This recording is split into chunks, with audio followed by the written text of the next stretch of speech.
Hi, I'm Gina Tyquiengco.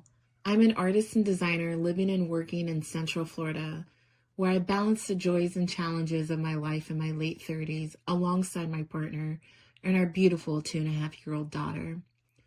My journey began in Washington State, born to a tapestry of cultures with a Guamanian mother and an African American father. But it was Indianapolis, Indiana, where my world was richly colored by the diversity of our close-knit circle of family and friends.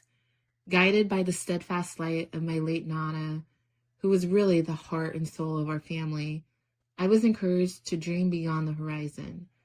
Those dreams led me to the canvas, where I expressed my voice through the stark beauty of black, white, and the radiant glow of gold. My art is more than a passion. It's a celebration of happiness, the endless pursuit of creativity, and the intricate beauty that lies in the simplicity of my chosen palette. Growing up was this wild mix of culture, music, and creativity. My mom's place was always buzzing with food, family, friends. My dad was a musician, and his music filled the air. We celebrated everything, and our family barbecues were pure magic.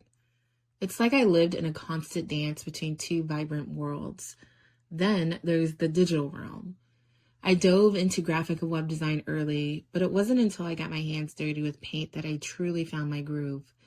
This duality, it's the heartbeat of my art.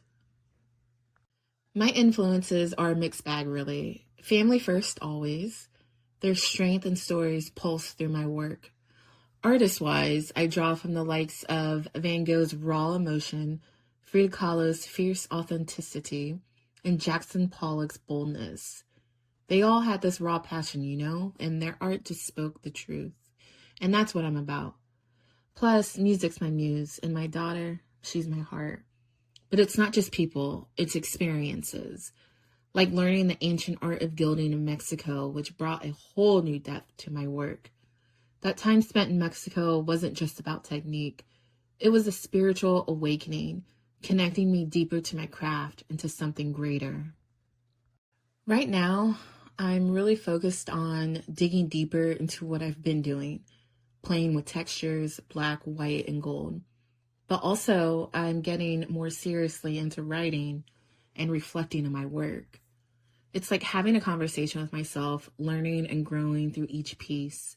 And every time I create, every time I reflect on my work, it's like a step closer to understanding myself and the divine. The biggest challenge of being an artist for me is staying true to myself amid all the noise.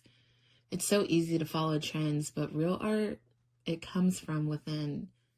And balancing this passion with motherhood, it's the ultimate test of patience and love.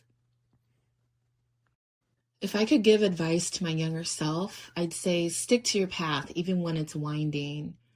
I tell her to be kind, give grace, and always remember that being an artist isn't just about the spotlight. It's not about sales.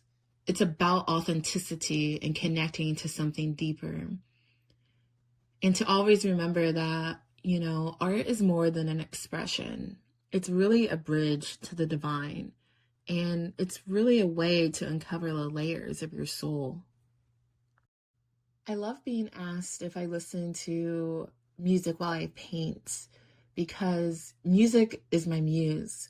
It ties back to my roots, to those homey vibes of my dad's beats and to the soulful tunes that really colored my childhood. Music is more than just mere background noise. It's the soundtrack of my creative process. It informs everything that I do. So I'm always listening to music while I create. The best reaction to my artwork is when someone sees my work and just gets it. When they feel the emotion, the stories, and maybe even catch a glimpse of their own reflection in the layers and textures.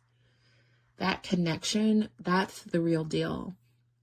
The most memorable feedback that I received was when a friend simply said to me, "I see you in your work," because that's what it's all about for me. When I think about what I hope people take away from my work, I really just hope my art sparks something in them, a feeling, a thought, maybe even a question. I want it to be a mirror reflecting not just my journey and the duality of my experiences, but also something personal for the viewer, something sacred.